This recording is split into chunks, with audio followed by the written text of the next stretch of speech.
고유정 첫 재판 이후 계속해서 많은 논란거리, 얘기거리가 나오고 있습니다. 박지훈 변호사님. 네, 고유정 첫 재판 많은 국민들이 봤을 거고요. 머리채가 잡히는 모습도 아마 그랬죠. 봤을 겁니다. 그렇지만 대치 상태 이후에 호송차에 탔을 때는 고개를 숙이는 모습이었고요. 네.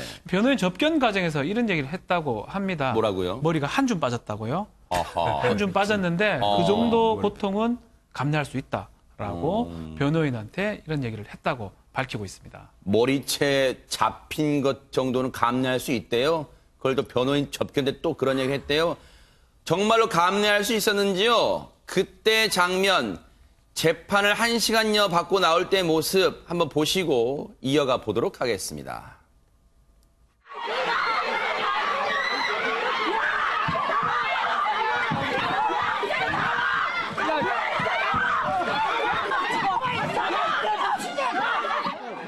이렇게 생각하면 되냐?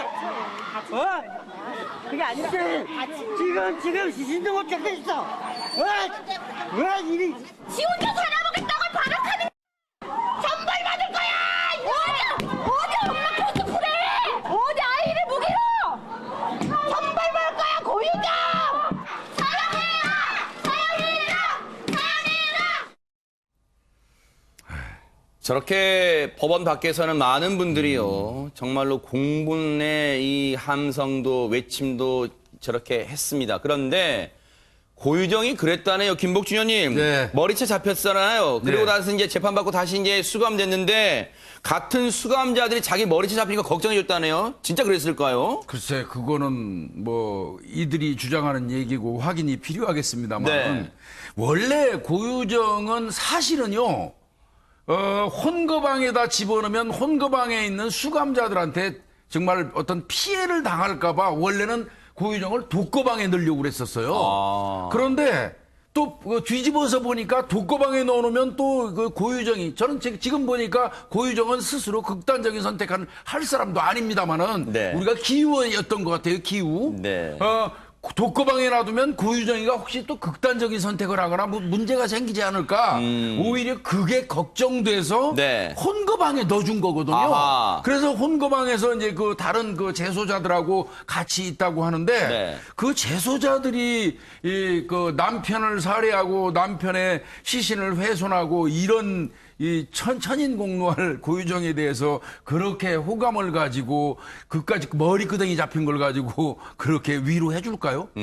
저는 그렇게 믿고 싶지는 않습니다. 그러니까요. 상상을 해보면 재판을 받고 왔는데 머리채를 잡혔다는 게 뉴스를 접했는지 모르겠지만요. 그리고 상식적으로 그 머리채 잡힌 뉴스가 그렇게 빨리 같은 방에 있는 수감자들한테 그렇게 몇 시간도 안 된 전달됐을까요?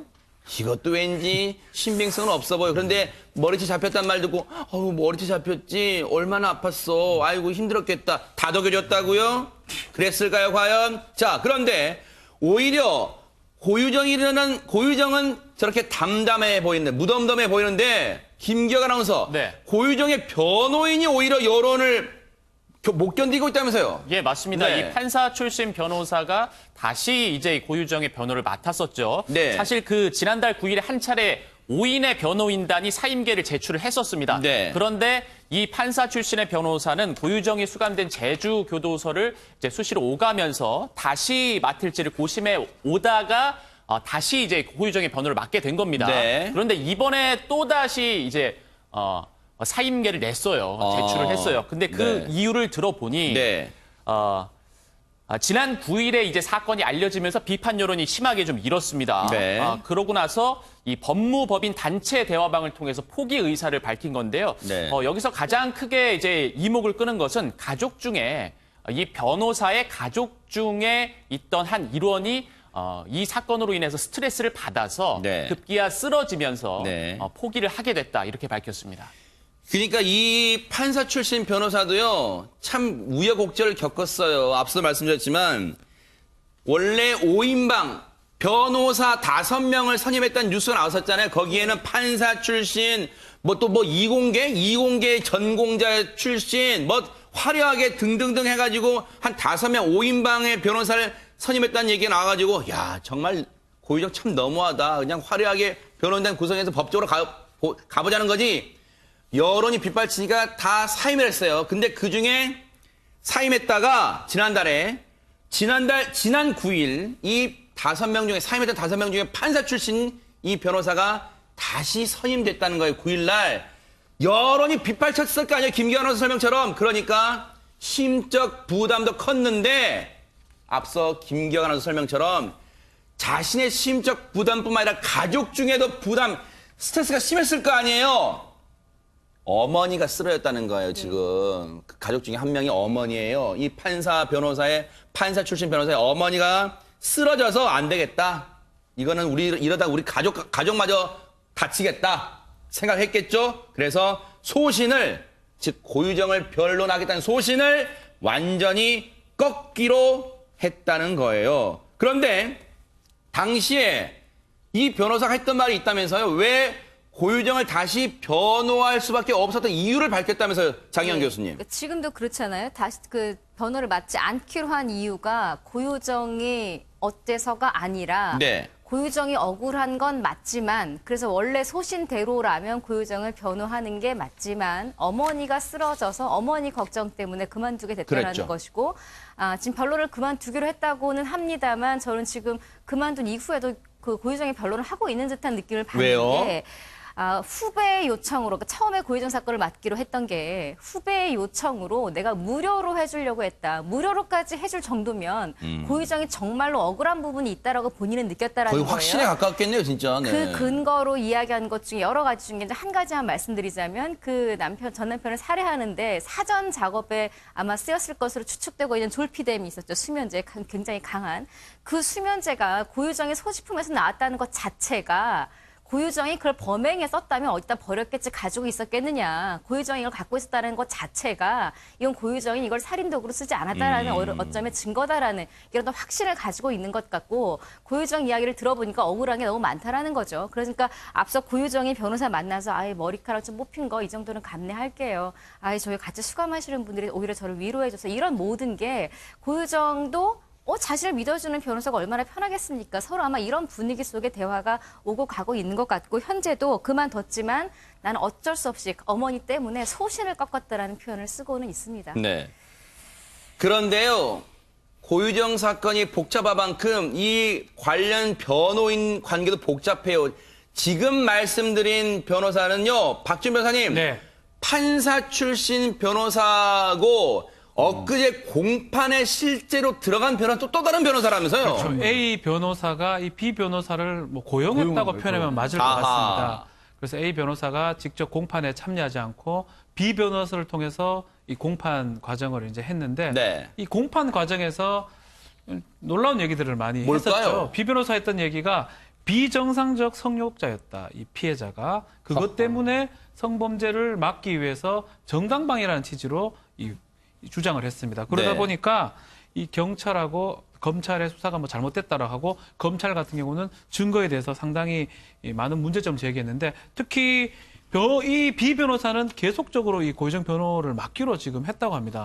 본인이 판단컨대는 고유정이 상당히 억울하고 또 계획적 살인이라고 보기에는 많은 허점이 수사 과정에 있다라고 판단이 돼서 이런 것들을 봤을 때는 자신은 뭐 A 변호사는 사임을 한다 하더라도 자신은 B 변호사 자신은 계속적으로 고유정의 변호를 하겠다라고 밝히고 있습니다. 이 B 변호사란 분은 앞서도 말씀드렸지만 판사 출신 변호사가 아니고 그 판사 출신 변호사가 어떻게 보면 고용한 또 다른 변호사예요. 그 변호사가 엊그제 재판 들어간 거예요.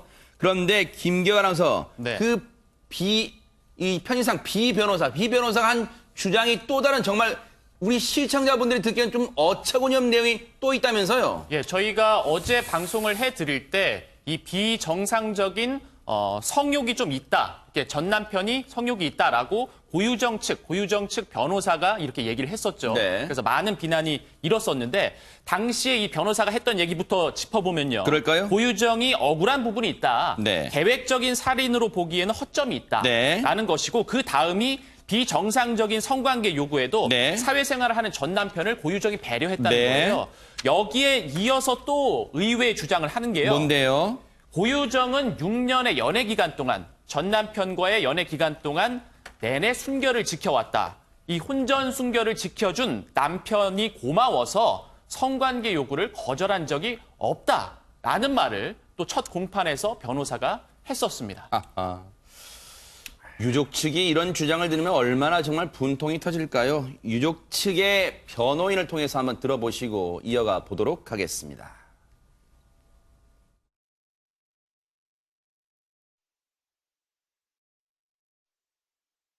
그전과 같이 변론을 하면 이건 그냥 뻔히 그냥 지는 싸움이라고 판단한 것 같아요.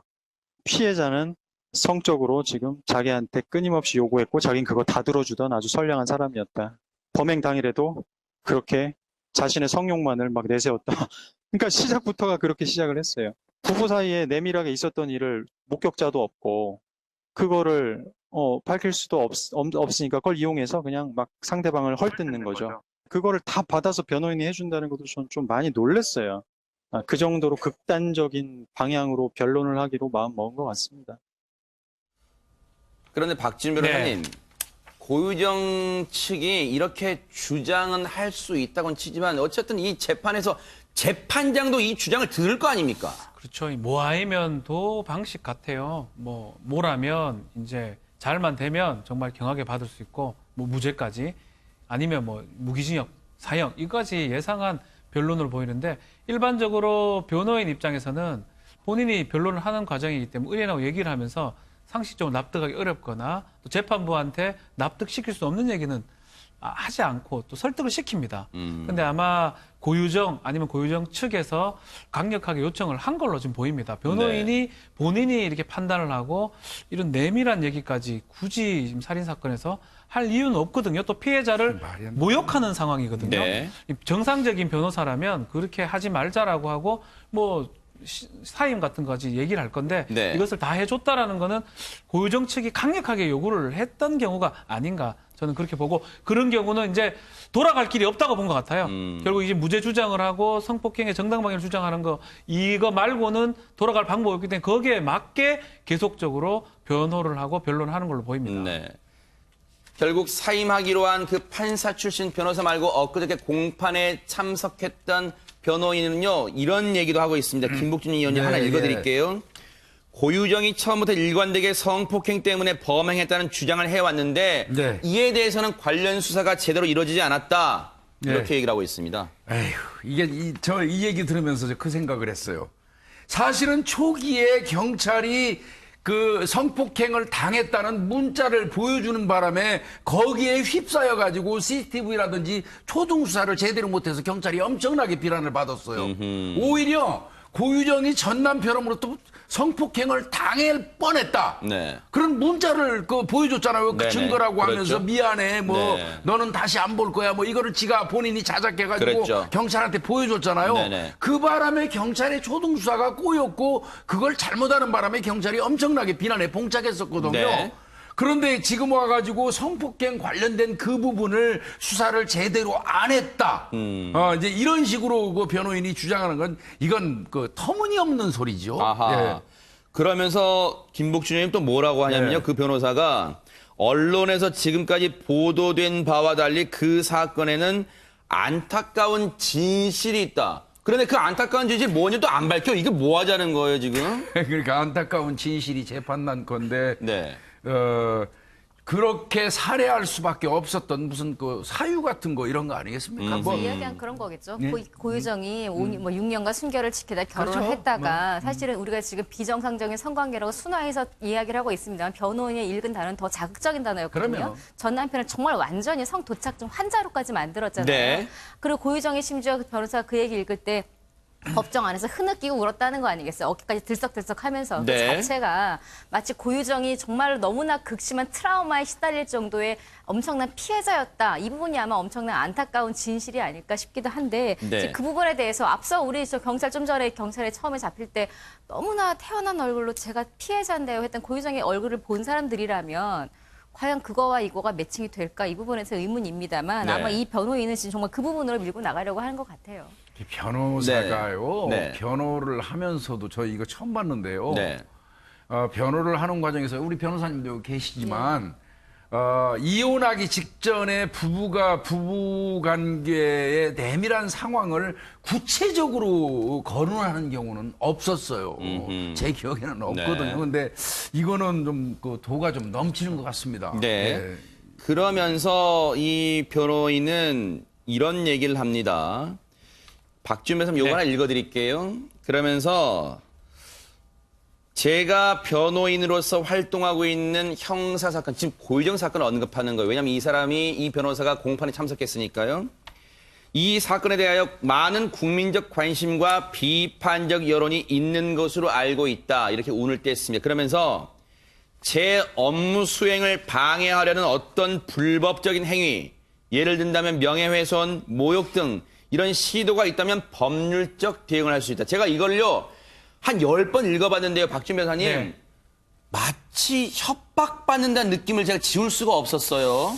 이제 뭐 아무리 흉악범이라도 변호를 받을 권리는 있습니다. 네. 변호사 조력을 받을 권리가 있기 때문에 뭐 그거는 이제 충분히 맞는 말이고, 다만 이 고유정의 비 변호사죠. 이 비 변호사가 자신이 변호를 하는데 그 과정에서 네티즌이나 다른 어떤 사람들한테, 국민들한테, 대중들한테 이 무슨 신상털기가 당한다든지 명예훼손을 당한다든지 모욕을 당하는 거에 대해서 참을 수 없다라는 얘기를 한 걸로 지금 보입니다. 저는 근데 이 얘기 들으면서 김복주 의원님, 예.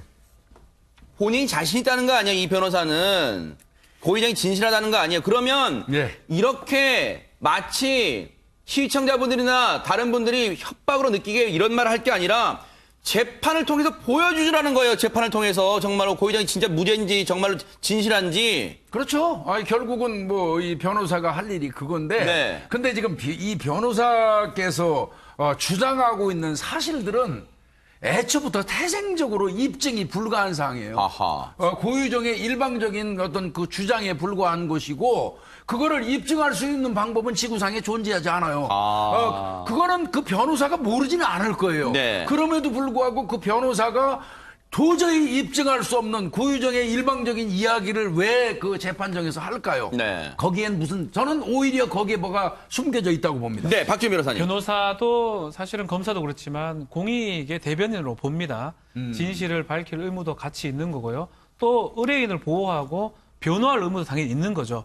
그렇지만 이 정도 이 국민적 관심을 갖고 있는 사건에서 굳이 지금 김복주 의원이 정확하게 얘기했습니다. 아무도 입증할 수 없는 부분입니다.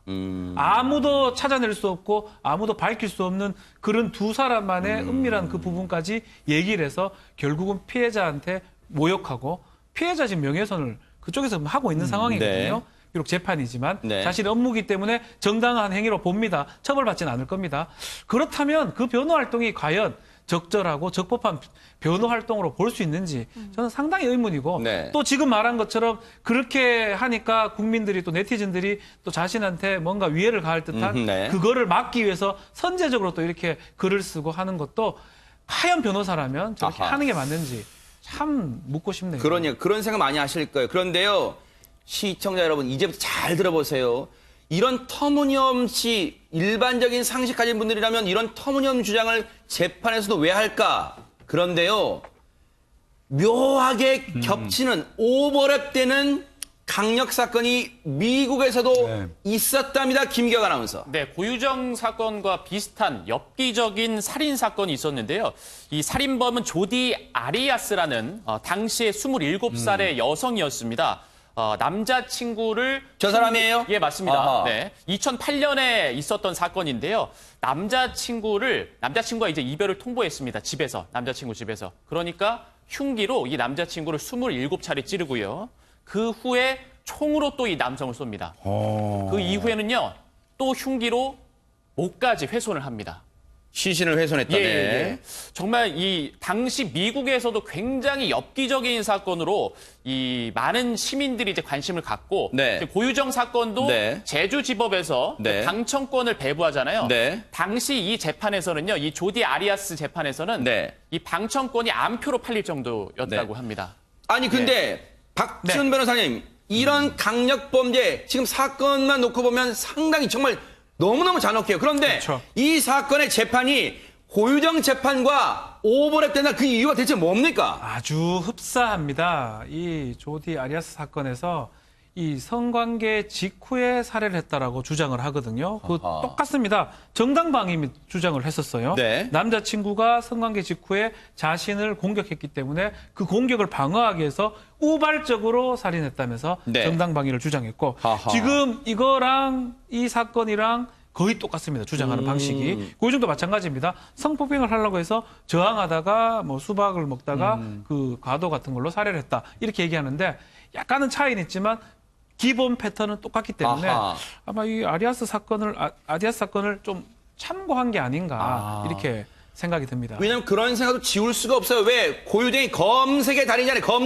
검색의 달인이기 때문에 이것도 검색을 해봤다는 합리적 추론도 해볼 수 있을 것 같습니다. 그런데 당시에 이 사건에서 조디 아리아스라는 사람은 최명기 원장님 분명한 증거가 있는데도 그 증거를 부인하는 진술을 했답니다. 그러니까 본인이 이제 총으로 쏜 건 맞지만 이제 찌른 기억은 없다 그런 거예요. 네. 왜냐하면 총으로 한 번 쏜 거는 우발적 범행이라고 본인이 주장할 수 있으나 네. 27번을 찌른 걸 인정하게 되면은 그게 도대체 말이 안 되는 거거든요. 네. 그런데 이게 논리적으로 말이 안 돼요. 왜냐하면은 27번을 찌른 게 처음에 4-5번은 본인이 기억이 나지만 그 다음에 기억이 나지 않고 네. 총으로 쏜 게 기억이 안 나요는 차라리 인정받을 수 있어요. 찌르다가 보니까 본인이 흥분했고 그 다음에 기억이 안 난다라고 할 수 있겠지만 네. 처음에 찌른 거는 기억이 안 나고 나중에 총으로 쏜 거는 인정할게요는 논리적으로 말이 맞지 않는 거죠. 아니 그렇다면 저 재판과 지금 오버랩 된다는 점에서 상당히 많은 시청자분들이 소름 끼칠 거예요. 그렇다면 이 지금 고유정 측이 재판에서 성적인 부분, 이 부분을 굳이 강조하는 배경 이유 속내가 뭘까요? 김복준 의원님. 저도 어제 그 재판에서 이 변호사가 변론하는 내용에 거기에는 지금 우리가 방송에서 표현할 수 없지만 내밀한 부부간의 관계에서 좀 말하기 불편한 그 어떤 수법들 뭐 이런 방법이 있어요. 아하. 그 우리가 말할 수는 없지만 네. 그 내용을 제가 확인하고 나서 저는 어제 바로 이 그 조디 아리아스 사건을 생각을 아, 그러셨어요? 예. 네. 예, 조디 아리아스 사건 때도 그 당시에 이 그 법정에서 조디 아리아스 이 사건을 묘사한 그 판결문이라든지 이런 거를 읽어본 사람의 이야기에 따르면 네. 마치 기나긴 포르노 소설 하나를 읽은 것 같은 느낌이었다. 이런 그래요? 그 표현이 있습니다. 아하. 즉 말하면 사람의 어떤 그 기본적인 원초적인 감정을 아주 적극적으로 자극해서 네.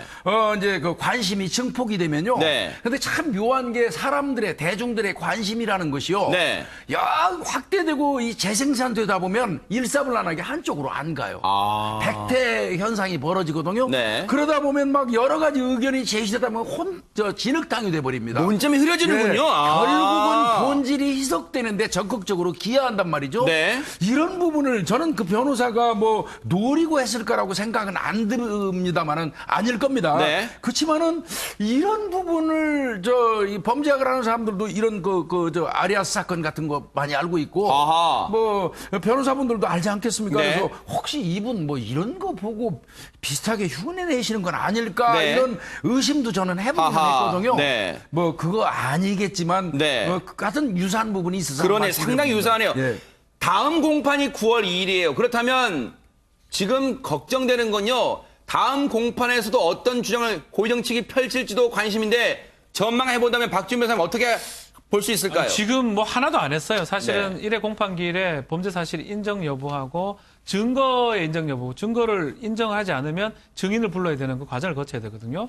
그걸 했어야 되는데 뭐 첫 공판부터 최종 변론하듯이 막 저렇게 해버렸기 때문에 재판장이 뭐에 지금 딴소리 하느냐, 왜 최후 변론하듯이 하느냐라고 주기도 했습니다. 네. 아마 다음 재판 때는 이런 얘기는 하지 않을 거고요. 공소사실을 인정하지 않는다면 왜 인정하지 않고 필요한 증거가 뭐가 있는지 자신들이 제출할 증거 또 검찰에게 요구하는 증거. 왜냐하면 검찰 조사했던 증거 중에 본인들이 동의 못하는 거는 증인으로 불러야 됩니다. 네, 공판 과정에서. 그 과정을 거칠 것으로 보입니다. 상당히 오래 걸릴 거고요. 뭐 다음 재판에서는 뭐 이런 얘기는 안 할 거고 증거가 다 정리되는 과정 또 나중에 최종 변론할 때는 또다시 이런 얘기를 할 가능성이 있지 않을까 생각이 듭니다. 고유정 재판에 대해서 이제는 분노의 단계는 넘었습니다. 이제 차근차근 조목조목 고유정 측의 이 주장의 허상을 뉴스파이터 계속해서 짚어보도록 하겠습니다. 약속을 드리겠습니다.